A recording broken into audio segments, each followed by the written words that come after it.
நமது மெய்ப்பரும் நமது மீட்பரும் நமது ஆண்டவருமாகிய இயேசு கிறிஸ்துவில் பிரியமான உறவுகளே, அருள்ஒளி இணையதளம் வழியாக வத்திக்கான் வானொலி நிகழ்ச்சிகளை நாள்தோறும் உங்களுக்காக நாம் ஒளிபரப்பி வருகிறோம். அருள்ஒளி இணையதளத்திற்காக தொகுத்து வழங்குபவர் உங்கள் அன்பிற்கினிய பேசால் தாஸ்.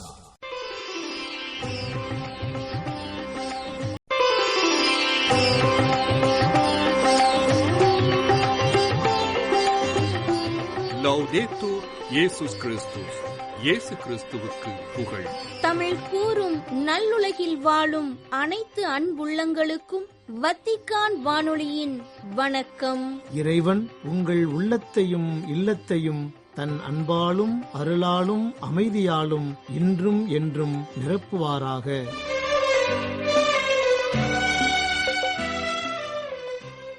அன்பு நேயர்களே, வத்திக்கான் வானொலி இன்று உங்களுக்கு வழங்க இருப்பவை தடம் தந்த தகைமை, நேர்காணல் மற்றும் செய்திகள்.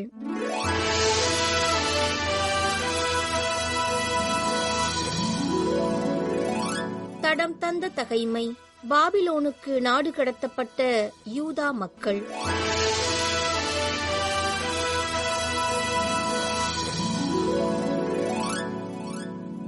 தலைமை குரு செராயாவையும் துணை குரு செப்பனியாவையும் காவலர் மூவரையும் மெய்காப்பாளர் தலைவன் சிறைப்பிடித்தான். போர் வீரர்களின் தலைமை அதிகாரிகளையும் நகரில் இருந்த அரசவையோருள் 5 படை தேர்வு மற்றும் பயிற்சி அலுவலரின் செயலரையும் நகருள் கண்ட பொதுமக்களுள் 60 பேரையும் அவன் நகரினின்று கடத்தினான். மெய்காப்பாளர் தலைவன் நெபுசரதான் அவர்களை பிடித்து இரிபலாவில் இருந்த பாபிலோனிய மன்னனிடம் கொண்டு சென்றான்.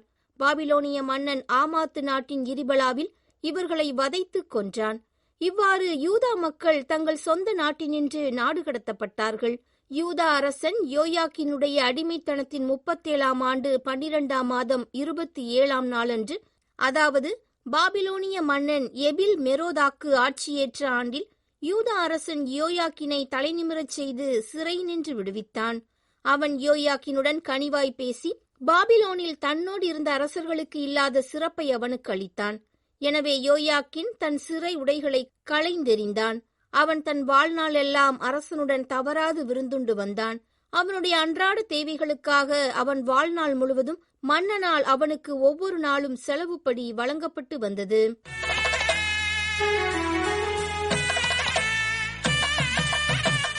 நேர்காணல். எதிர்நோக்கின் திருப்பயணிகள் ஆண்டு அனுபவம்.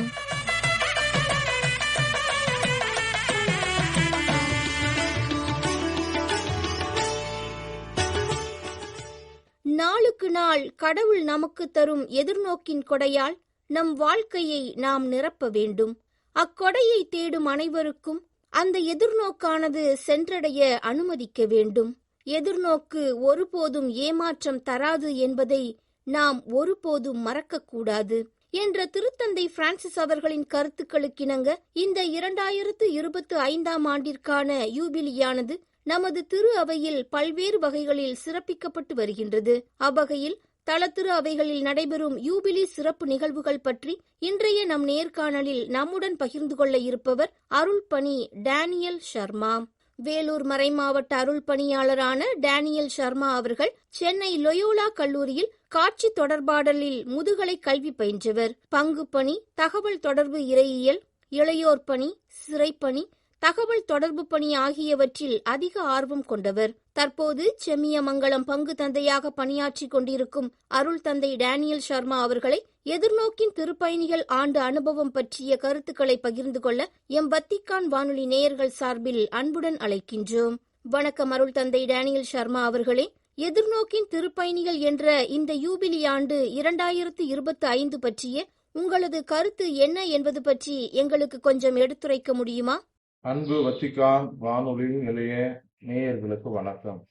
திரு அவையினுடைய எதிர்நோக்கின் யூபிலி ஆண்டு 2025 கொண்டாடி கொண்டிருக்கிறது வேளையில் யூபிலி ஆண்டு என்னை பொறுத்தவரையில் பல கருத்துக்களை எனக்கு வழங்கினாலும் இயேசு கிறிஸ்துவின் அன்பு நிறைந்த சகோதர சகோதரிகளாகி நமக்கு தாய் திரு அவை ஒருங்கிணைப்பு, பங்கேற்பு, மறைப்பணி ஆகியவற்றை கருத்தாய்வு செய்து கூட்டொருங்கு இயக்கம் சார்ந்த மாமன்றத்தின் 16ஆம் பொது அமர்வில் முதல் அமர்வை நிறைவு செய்ததனுடைய ஒரு பயனாக ஊடாக நமக்கு இந்த யூபிலி ஆண்டு 2025 நமக்கு தந்திருக்கிறது. இது மறைமாவட்ட நிலையில் அனைத்து பொது நிலையரும் உரையாடல்களில் பங்கு கொண்டு உலகில் உள்ள அனைத்து நாடுகளினுடைய குரல்களையும் தெளிவாக கேட்டு அகில உலக நிலையின் ஒருங்கிணைப்பு, பங்கேற்பு, மறைப்பணி ஆகியவற்றை கலந்துரையாடல் செய்யவும், மறைப்பணியில் கூட்டொருங்கியக்க திரு அவை என்ற ஒருங்கிணைந்த ஒரு செயல்பாட்டோடு நோக்கத்தோடு நாம் செயல்படவும் இந்த யூபிலி ஆண்டினுடைய பொன்மொழியாக எதிர்நோக்கின் திருப்பயணிகள் என்கிற ஒரு தலைப்பை நமக்கு திருத்தந்தை வழங்கி இருக்கிறார். உறுதியில்லா நிலை மற்றும் துன்பங்களை உருவாக்கிய பெருந்தொற்று மற்றும் போர்க்காலங்கள் இவர்களின் மத்தியில் எதிர்நோக்கின் முக்கியத்துவத்தை நாம் திருத்தந்தை பிரான்சிஸ் கோடிட்டு காட்டுகிறார்.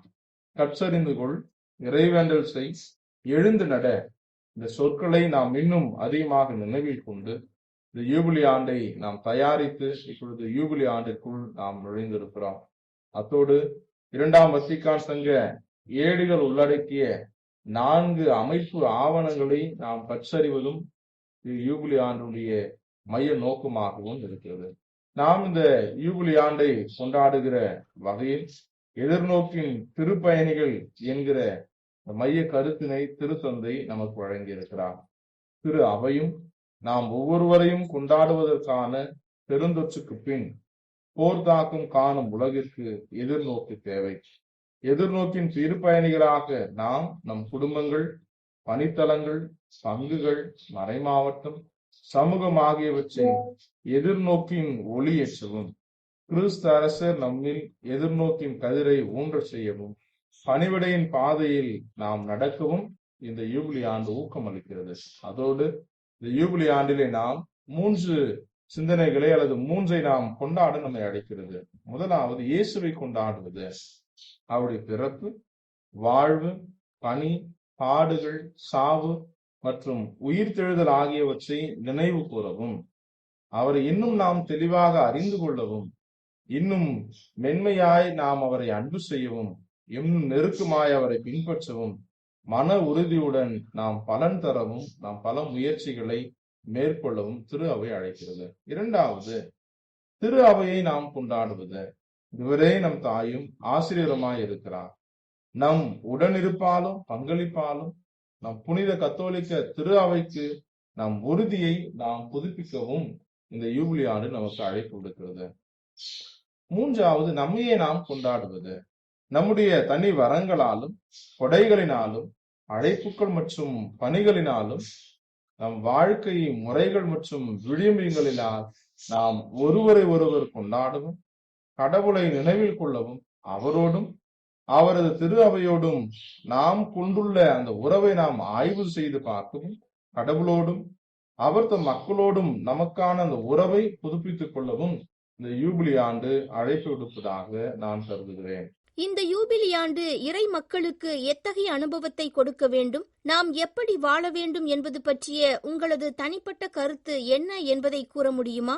இந்த யூபிலி ஆண்டு மக்களுக்கு எத்தகைய படிப்பினைகளை வழங்க வேண்டும் அல்லது மக்கள் எப்படி வாழ வேண்டும் என்பதை பற்றி நாம் சிந்திக்கையில் பல நிலைகளில் நமக்கு தோன்றுவது, பல யூபிலி ஆண்டுகளை நாம் கொண்டாடுவது, அதில் என்ன சிறப்பு இருக்கிறது அல்லது இதில் என்ன சிறப்பு இருக்கிறது என்பதை நாம் தவிர்த்து மக்கள் இந்த யூபிலி ஆண்டு மக்களுக்கு எதிரிகளில் இடையிலான அந்த சமரசம், மத மாற்று மற்றும் நல்லிணக்கத்தை மக்களிடையே வளர்க்குவது. எப்படி எதிரிகளிடையே இருக்கிற அந்த வேற்றுமைகளை, பிளவுகளை கலைந்து எல்லோரும் என்னுடைய பிள்ளைகள் என்பதை உணர்ந்து மத நல்லிணக்கத்தை நம்மிடையே இந்த இந்திய சூழலில் உருவாக்குவது நல்லதாக இருக்கு.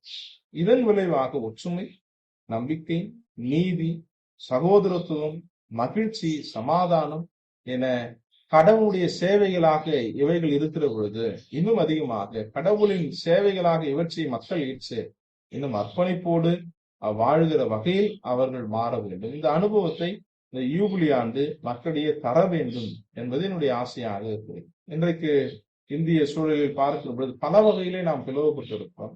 ஒவ்வொரு நாளும் ஒவ்வொரு பிரச்சனைகள் மத்தியில் மக்கள் வாழ்ந்து கொண்டிருக்கிறார்கள், அல்லது நம்பிக்கையை இழந்தவர்களாயினும் பல நிலைகளில் இருக்கிறார்கள். இத்தகைய நிலையில் இருக்கிற பொழுது யூபிலி ஆண்டு முக்கியமாக ஒரு நம்பிக்கையை மக்களிடையே வளர்ப்பதாக இருக்கும். நம்பிக்கையின் அனுபவங்களை மக்கள் பெற்றவர்களாக இருக்கும். அதிலும் தாண்டி யூபிலி ஆண்டு நமக்கு தருகிற இந்த 7 கூறுகளில் முக்கியமாக இருக்கிற 5 கூறுகளை மக்கள் முக்கியமாக தன்னுடைய வாழ்விலை எடுத்துக்கொண்டவர்களாகும் அல்லது அதை பின்பற்றுபவர்களாக மாற வேண்டும். 3 ஒப்புரவு, கடவுளை நம் வாழ்வின் மையமாக கொண்டு சமூக நீதியை மீட்டெடுத்து ஒப்புரவு அடையாளத்தை அவர்கள் பெற ஆசைப்படுகிறது. 2வது இறைவேண்டல் செய்தல், கடவுளின் திருமுன்னிலையில் மனம் திரும்பி அவருடைய அன்பை பெற்றுக் கொள்பவர்களாக மாறும். 3வது வழிபாடு, திருஅவையில் அனைத்து வழிபாடுகளிலும் இணைந்து செயல்படுபவர்களாக. 4வது நம்பிக்கை அறிக்கை, திருமுழுக்கு பெற்றவரின் அடையாளமாக இருக்கிற திருத்துத நம்பிக்கை அறிக்கையையும் நீசேன் அறிக்கையையும் மனதாறு பொருள் உணர்ந்து ஜெபிப்பவர்களாக. இறுதியாக பாவ மன்னிப்பு பலன்களை பெற்றவர்களாக கடவுளின் இரக்கத்தை அனுபவித்தல், நம் துன்பங்களை கடவுளிடம் ஒப்புக் கொடுத்தல், அதன் வாயிலாக அவருடைய மன்னிப்பை நாம் பெற்று அதன் மூலம் இன்னும் கடவுளை அதிகமாக நேசிப்பவர்களாக விரும்புபவர்களாக இருக்க வேண்டும் என்பதை மக்கள் இந்த யூபிலி ஆண்டிலே உணர வேண்டும். அதையும் தாண்டி இந்த யூபிலி ஆண்டு பல நன்மைகளை நமக்கு வழங்கினாலும் பல கருத்துக்களை மக்களுக்கு தந்தாலும் ஒரே ஒரு கருத்தாக திருத்தந்தை வலியுறுத்துவது நாம் எல்லோரும் எதிர்நோக்கின் திருப்பயணிக்கு. எதிர்நோக்கு ஒருபொழுதும் ஏமாற்றம் தராது என்பதை இந்த மக்கள் உணர்ந்து நம்பிக்கையில் வளர வேண்டும். வளருகிற பொழுது இந்த யூபிலி ஆண்டு இன்னும் வலிமை மிக்கதாக, சிறப்பு மிக்கதாக, பயனுள்ளதாக எல்லோருடைய வாழ்விலும் அமையும் என்பது என்னுடைய நம்பிக்கையாக இருக்கு. எனவே அன்பு வத்திக்கான் வானொலி நேயர்களே, இந்த யூபிலி ஆண்டின் வழியிலாக திருத்தந்தையின் வாயிலாக கடவுள் நமக்கு பல அருள் வளங்களை தருகிறார். அதை நாம் பெற்றுக்கொள்பவர்களாக, அதன் வாயில் நம்முடைய வாழ்வை நாம் மேம்படுத்துபவர்களாக வாழ இறைவன் நம்மை ஆசீர்வதிக்கட்டும். தொடர்ந்து இறையருள் நம்மை வழிநடத்தட்டும். அனைவருக்கும் வாழ்த்துக்கள். நன்றி தந்தையே. மிக அருமையாக தெளிவாக எதிர்நோக்கின் திருப்பயணிகள் ஆண்டு குறித்த அனுபவங்களை எங்களுடன் பகிர்ந்து கொண்டீர்கள்.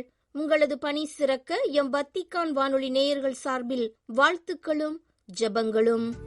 தாயும் தந்தையும் வெறுத்தாலும், உடன் பிறந்தோர் என்னை எதிர்த்தாலும், நண்பர்கள் பகையானாலும், நண்பர்கள் பகையானாலும், என் வழிபாதையில் உடன் நடந்தாய், என் வழிபாதையில் உடன் நடந்தாய்.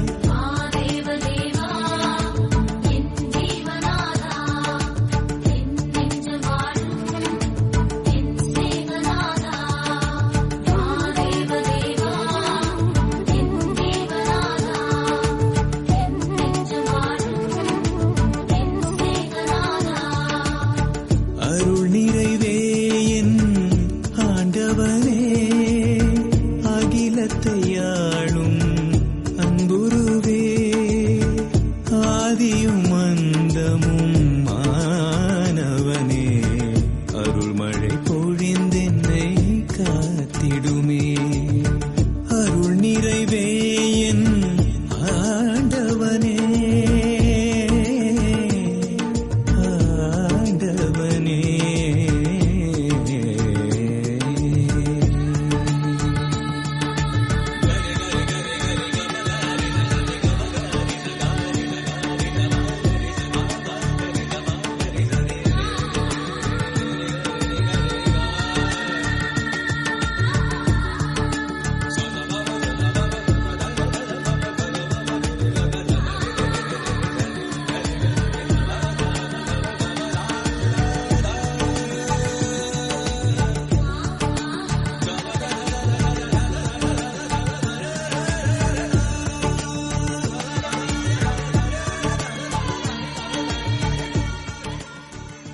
எதிர்நோக்கின் திருப்பயணிகள் ஆண்டு அனுபவம் என்ற தலைப்பில் இன்றைய நேர்காணலை உங்களுக்கு வழங்கியது வத்திக்கான் வானொலி.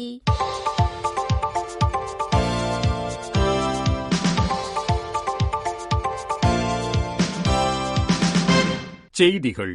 2022 ஆண்டோடு ஒப்பிடுகையில் 2023 ஆண்டில் கத்தோலிக்கர்களின் எண்ணிக்கை 1.15 விழுக்காடு அதிகரித்திருந்ததாகவும், அதே வேளையில் மேய்ப்புப் பணியாளர்களின் எண்ணிக்கை குறைந்து வருவதாகவும் அண்மையில் வெளியிடப்பட்ட 2025 ஆண்டு திருப்பீட ஆண்டு புத்தகம் தெரிவிக்கின்றது. கத்தோலிக்கர்களின் எண்ணிக்கை உலக அளவில் 2022 ஆண்டில் 139 கோடியாக இருந்தது. 2023 ஆண்டில் 140 கோடியே 60 லட்சமாக உயர்ந்துள்ளதாக கூறும் திரு அவை குறித்த புள்ளி விவரங்களை வெளியிடும் திருப்பீட ஆண்டு புத்தகம் ஒவ்வொரு கண்டத்திலும் வாழும் கத்தோலிக்கர்கள் குறித்த விவரங்களையும் வெளியிட்டுள்ளது.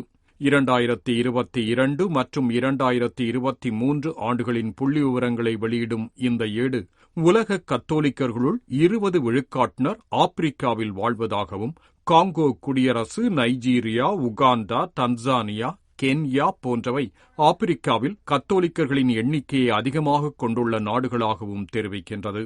உலகின் கத்தோலிக்கர்களுள் 47.8 விழுக்காடு, அதாவது ஏறக்குறைய பாதி கத்தோலிக்கர் அமெரிக்க கண்டத்தில் வாழ்வதாகவும், இதில் 27.4 விழுக்காட்டினர் தென் அமெரிக்காவிலும், 6.6 விழுக்காட்டினர் வட அமெரிக்காவிலும், 13.8 விழுக்காட்டினர் மத்திய அமெரிக்காவிலும் வாழ்வதாக தெரிவிக்கின்றது. உலக கத்தோலிக்கர்களுள் ஏறக்குறைய 11 விழுக்காட்டினரே ஆசியாவில் வாழ்கின்றனர் எனவும் தெரிவிக்கப்பட்டுள்ளது. திருத்தந்தையின் உடல் நலனுக்காக தொடர்ந்து ஜெபித்து வரும் அனைவருக்கும் திருப்பிடம் தன் நன்றியை வெளியிடுவதாகவும், உடல் நலம் குன்றிய நிலையிலும் திருத்தந்தை பிரான்சிஸ் அவர்கள் தொடர்ந்து திரு அவைக்கும் மனிதகுலத்திற்கும் சேவையாற்றி வருவதாகவும் தெரிவித்தார் பேராயர் பால் ரிச்சர்ட் காலகர். உடல் நலம் குன்றிய நிலையிலும் திரு அவைக்கும் மனித குலத்திற்குமான திருத்தந்தையின் பணி ஆர்வம் சிறிதளவும் குறையவில்லை என்ற திருப்பிடத்தின் வெளியுறவுத்துறையின் செயலர் பேராயர் கேலகர் அவர்கள், உடல் நலமின்றி இருந்தாலும் அவரின் பணிகள் வேறுவிதமாக தொடர்கின்றன என்றார். ரோம் நகரில் இயேசு சபையினர் கீழ் இருக்கும் இயேசு கோவிலில் திருத்தந்தையின் உடல் நலத்திற்காக திருப்பலி நிறைவேற்றி மறைவுரை வழங்கிய பேராயர், உலகம் முழுவதும் திருத்தந்தைக்காக இறைவேண்டல் நிகழ்த்தி வருவது குறித்து தான் நன்றி உரைப்பதாகவும் தெரிவித்தார். கடந்த 75 ஆண்டுகளாக தங்களிடையே அரசியல் உறவை கொண்டிருக்கும் இந்தோனேஷியாவும் வத்திக்கானும் அதனை மேலும் பலப்படுத்த ஆவல் கொள்வதாக திருப்பிடத்திற்கான இந்தோனேஷிய தூதுவர் ஆவலை வெளியிட்டார். 1950 ஆண்டு மார்ச் மாதம் 13 இந்தோனேஷியாவிற்கும் வத்திக்கானிற்கும் இடையே அரசியல் உறவு உருவாக்கப்பட்டதன் 75 ஆண்டு நிறைவு குறித்து ஃபீதேஸ் செய்தி நிறுவனத்திற்கு நேர்முகம் வழங்கிய திருப்பிடத்திற்கான இந்தோனேஷிய தூதுவர் மைக்கேல் ட்ரியாஸ் குஞ்சாயோனோ அவர்கள், டச்சு நாட்டிலிருந்து விடுதலை பெற்ற 5 ஆண்டுகளிலேயே திருப்பிடத்திற்கும் இந்தோனேஷியாவிற்கும் இடையே அரசியல் உறவு உருவாக்கப்பட்டது குறித்து மகிழ்ச்சியை வெளியிட்டார். சரிநிகர் தன்மை, சுதந்திரம், ஜனநாயகம் மற்றும் அமைதிக்காக உழைப்பதில் வத்திக்கானும் இந்தோனேஷியாவும் ஒரே கோட்டில் இருக்கின்றன என்பதையும் எடுத்து எம்பினார் வத்திக்கானிற்கான இந்தோனேஷியாவின் தூதுவர் குஞ்சனாயோனோ. மியான்மர் நாட்டில் தொடர்ந்து கொண்டிருக்கும் ரத்தம் சிந்தல்களில் ஒன்றிப்புக்கான அழைப்பை அனைவர் முன்னிலையிலும் வைப்பதாக அழைப்பு விடுத்தார் மியான்மர் கர்தினால் சார்ல்ஸ் மவுங்போ. மியான்மர் நாட்டின் யாங்கூன் பெருமறை மாவட்ட துணை ஆயராக ரெய்மன் வாய்லின் குதின் அவர்களை திருநிலைப்படுத்திய திருப்பலியில் மறைவுரையாற்றிய கர்தினால் போ அவர்கள், மியான்மரில் காயப்படுத்தப்பட்டுள்ள மக்களிடையே குணப்படுத்தலின் நம்பிக்கையை உருவாக்க வேண்டியதன் அவசியத்தையும், அது நம் ஒவ்வொருவரின் குணப்படுத்தும் இருப்பு, வார்த்தைகள் மற்றும் மேய்ப்பு பணி நடவடிக்கைகள் வழி வெளிப்பட வேண்டும் எனவும் தெரிவித்தார். மியான்மர் நாட்டின் முதல் தமிழ் ஆயராக ரெய்மன் வாய்லின் குதுன் அவர்களை திருநிலைப்படுத்திய கர்தினால், நெருக்கடிகளையும் வருங்காலம் குறித்த நிலையற்ற தன்மைகளையும் அரசியல் குழப்பத்தையும் குடிபெயர்தல்களையும் சமூக துயர்களையும் சந்தித்து வரும் மியான்மரில் ஆயர் என்பவர் நம்பிக்கையின் எடுத்துக்காட்டாக இருக்க வேண்டும் என மொழிந்தார். பாலஸ்தீனத்தின் காசா பகுதியில் அமைதி ஒப்பந்தத்தை மீறியதன் வழியாக மரணங்களுக்கும் அழிவுக்கும் இஸ்ரேல் காரணமாகியுள்ளது எனவும், அமைதி ஒப்பந்த மீறல் குறித்த அனைத்துலக சமுதாயத்தின் மௌனம் மேலும் வன்முறைகளுக்கு வழிவகுத்துள்ளதாகவும் குற்றம் சாட்டியுள்ளது பாக்ஸ் கிறிஸ்டி பிறரன்பு அமைப்பு. பாலஸ்தீன பகுதியில் விதிக்கப்பட்டுள்ள தடைகள் அகற்றப்பட வேண்டும், வன்முறைகள் நிறுத்தப்பட வேண்டும் போன்றவைகளுக்கும் அழைப்பு விடுத்தது பாக்ஸ் கிறிஸ்டி அமைப்பு. இத்துடன் வத்திக்கான் வானொலியின் தமிழ் ஒலிபரப்பு நிறைவு பெறுகின்றது. செவிமடுத்தலுக்கு நன்றி, வணக்கம்.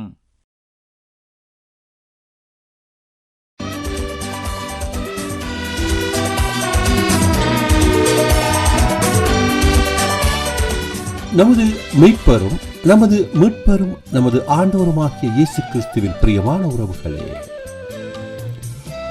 இதுவரையும் நீங்கள் கேட்டு பயனுற்றது அருள்மொழி இணையதளத்தின் கிறிஸ்தவ நிகழ்ச்சிகள். இன்றைய நாளுக்கான இந்த நிகழ்ச்சிகள் யாவும் இத்தோடு நிறைவு பெறுகிறது. தொடர்ந்து நாளை காலை 6 மணி வரையும் கிறிஸ்தவ பாடல் உங்களுக்காக இடைவிடாது இணையதளம் வழியாக வலம் வருகிறது. இன்றைய நாளை நாம் கடவுளுக்காக ஒப்புக் கொடுத்து இறைவன் நமக்கு தந்த அனைத்து நன்மைகளுக்குமாய் நன்றி சொல்லி இறைவனை போற்றி ஆராதித்து அவர் வழியாக நடந்து சத்தியத்தின் வழி நடந்து ஜீவ பயணத்தை நாம் தொடர்வோம். நித்திய ஜீவனுக்காய் எமது ஓட்டத்தை தொடர்ந்தும் ஓடுவோம். ஜீவ கிரீடம் நமக்கு கிடைக்கும் வரை நமது ஜீவ பாதையின் ஓட்டத்தை தவறாமல் தொடர்ந்து ஓடுவோம். வெற்றியை நாடுவோம். அனைத்து நெஞ்சங்களுக்கும் இயேசு கிறிஸ்துவினுடைய அருளும் ஆசிரும் நிறைவு பெற்று மன நிம்மதியோடு நாளை காலை உங்களை அனைவரையும் இறை நம்பிக்கையில் சந்திக்கும் வரை உங்களுக்கு இங்கித வந்தனம் சொல்லி விடைபெறுவது உங்கள் அன்பின் சோதரன் பேசாலை தாஸ். வணக்கம் நேயர்களே.